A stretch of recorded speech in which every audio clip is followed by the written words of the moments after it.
When the musical Hamilton hit Broadway in 2015, it set the world on fire and piqued a curiosity in one of our founding fathers that's long been overlooked and remembered only for his sad end in that fateful duel with that dude. Oh, what's his name? Well, we don't like him anyway, right? Filthy scoundrel who killed our Alex. But anyway, as you can imagine, even as accurate as Lin-Manuel Miranda tried to be with the musical, there's only so many things that you can include in 3 hours. I mean, it took me a whole 36 hours to listen to Ron Chernow's biography of the poor penniless kid from Nevis, and even he says that there's more than what's in his book to know about Hamilton. So here's a few things about our $10 founding father that didn't make it into the catchy colonial musical. Even though our boy Alex was wholly against slavery, he was forced to compromise on the issue not only during the creation and defense of our beloved Constitution, but also when he acted on behalf of his sister-in-law Angelica and her husband and the Schuyler family. Many times he was forced into buying and selling of slaves as an overseer of their estates. However, there is no evidence he or Eliza ever had any slaves in their home. As you know, taxes have always been a touchy subject here in America. I mean, this is what started the biggest revolution ever. And you know that Hamilton's brilliant mind created a financial system so ingenious it could not be undone. Lord knows Jefferson and Madison tried, and it still exists to this day.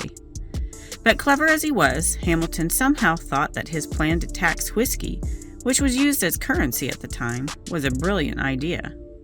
But you know how these things look on paper. It sparked the first uprising of citizens against the newly formed U.S. government we called the Whiskey Rebellion. Nasty little scuffle in which poor men sent out to collect the taxes were literally tarred and feathered by the rebellious crowd. Talk about a rough night at work.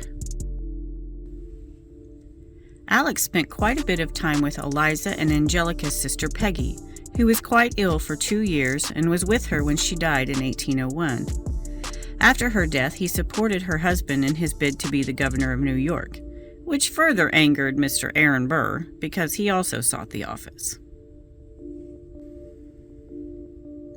Alex and Eliza's fourth child, James Alexander, became an attorney and eventually served as Secretary of State under President Andrew Jackson, a role Alex had once wanted.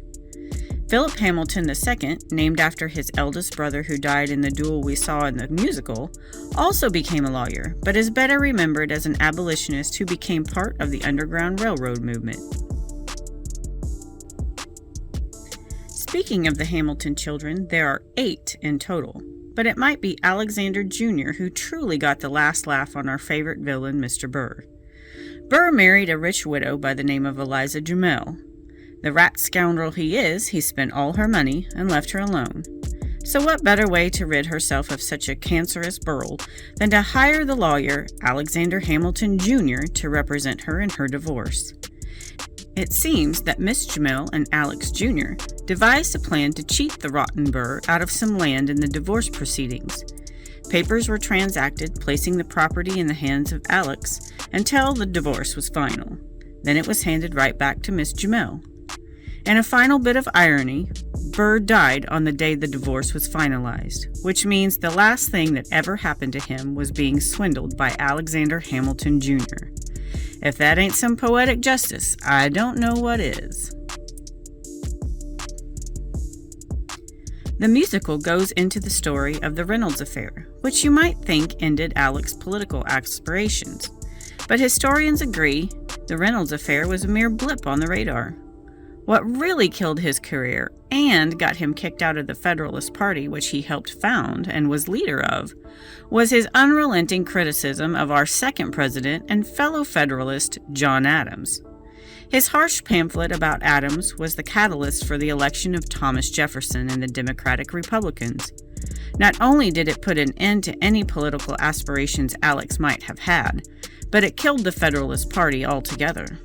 Whoopsies. Alex tracked down his wayward father, James Hamilton. Not only did he invite him to his wedding to Eliza, but went so far as to even pay some of his father's debts. But unfortunately, it didn't do much to restore the broken relationship.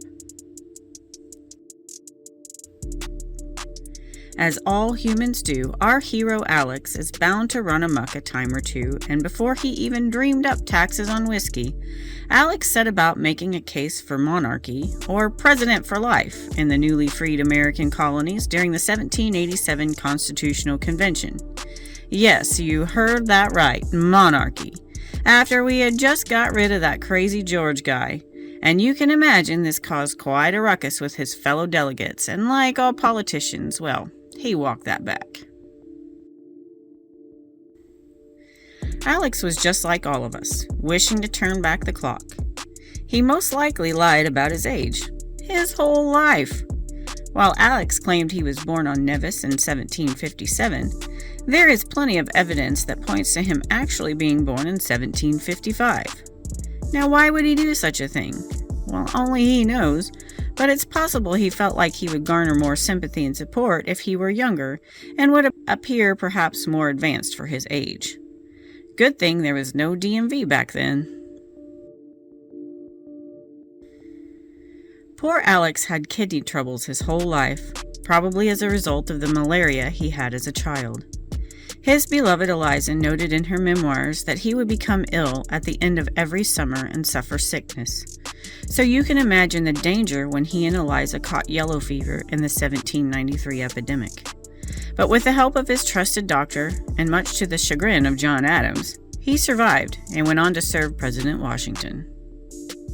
I hope you have enjoyed hearing a few of these extra details about Mr. Alexander Hamilton, one of the most brilliant and complex minds there ever was. We are forever indebted to him. Literally. Like, in debt. National debt. Just like he said/created. I wonder what he'd think if he knew his face was on our money. Anyway, thanks for watching. See you next time.